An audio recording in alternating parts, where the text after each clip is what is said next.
Meet Alex. Alex works hard. Alex wants to be rich.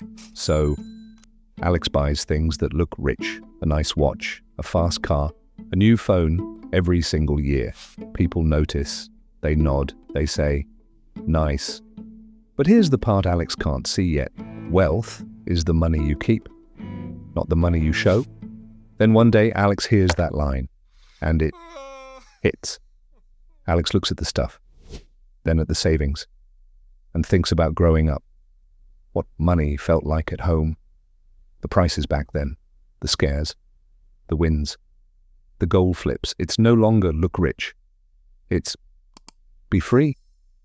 And that's when the real lesson clicks. Our financial decisions are deeply personal. They're shaped less by logic and more by the invisible baggage of our past. This is true for everyone. Our money choices come from our memories, not just numbers. You were raised in a different home than your friends.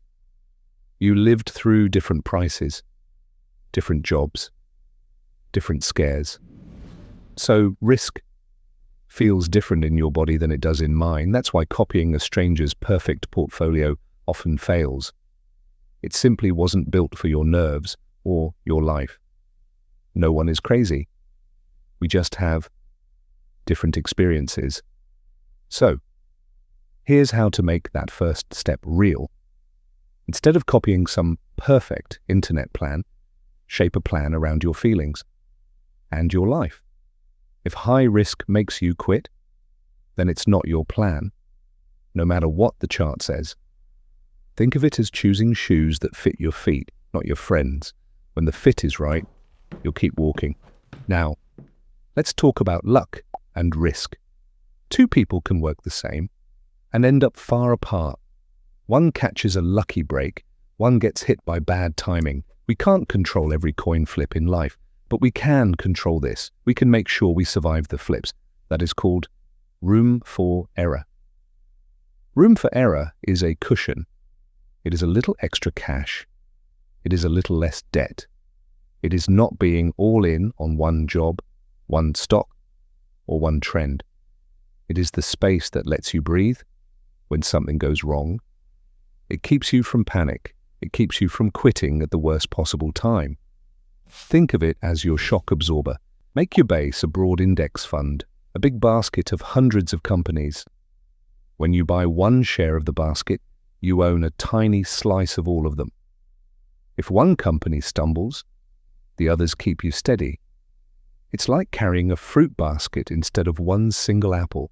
If one piece goes bad, you still have plenty left. Also, avoid single points of failure. Don't let one thing decide your future. Not one job, not one client, not one coin. If you can, build a small backup, a second client, a side project, extra skills that make you hireable, fast. Keep your bills simple. Cancel the subscriptions you don't use. Choose plans you actually understand. Fewer moving parts mean fewer surprises. Say no to debt that steals your sleep, especially high-interest debt like credit cards. If it makes you worry at night, it's too expensive for your peace. This isn't fear. This is a fence around your future. This leads to the core idea, the one that changes everything. Stay in the game. Staying in the game lets a quiet force help you. That force is compounding.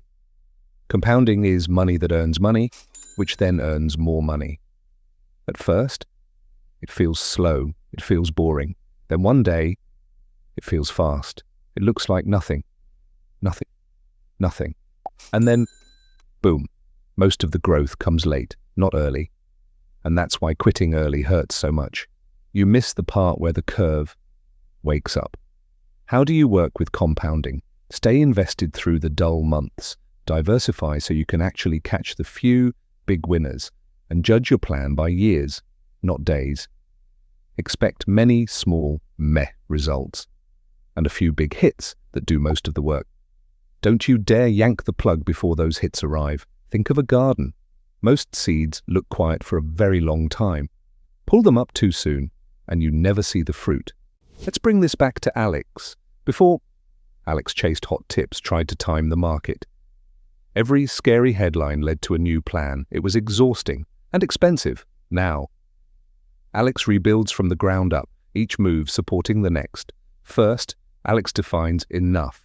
Enough is a picture, not just a number. Maybe it means rent paid on time, food without stress, a small trip each year, 1 free hour a day for family. When the goal has a shape, the goalposts stop moving. That change alone cuts show-off spending and frees up cash for freedom. To lock it in, Alex writes enough down, puts it where it's seen every day. A clear target calms the mind. Next, Alex chooses to save first. On payday, money moves to savings and investments automatically. There is no debate, no willpower, no guessing. Bills get paid, a little cash builds up as a buffer. This is the safety net that keeps Alex calm during storms. This one habit turns "I hope I save" into "I always save." Quick favor, hit like if you're learning something new. Then, Alex diversifies. Alex picks a simple target mix and sticks to it. For example, 80% stock index funds, 20% bond index funds. Your mix can be different. The point is to choose a mix that feels calm on bad days, not just exciting on good ones.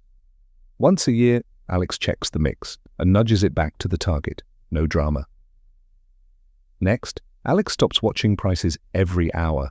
Looking all day creates stress and snap decisions. Instead, Alex switches from clock time to calendar time.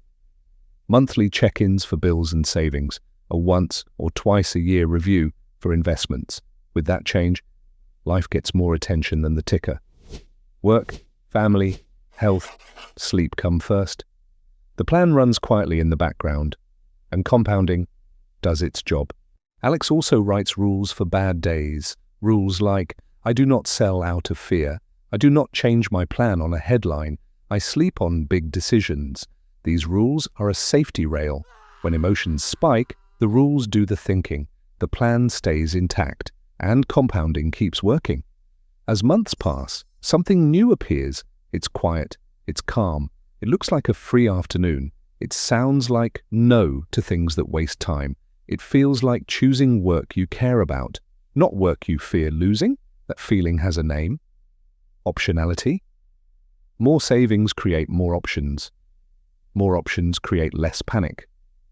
Less panic helps you stay. And when you stay, compounding does the heavy lifting. That's how Alex wins, and that is how you win.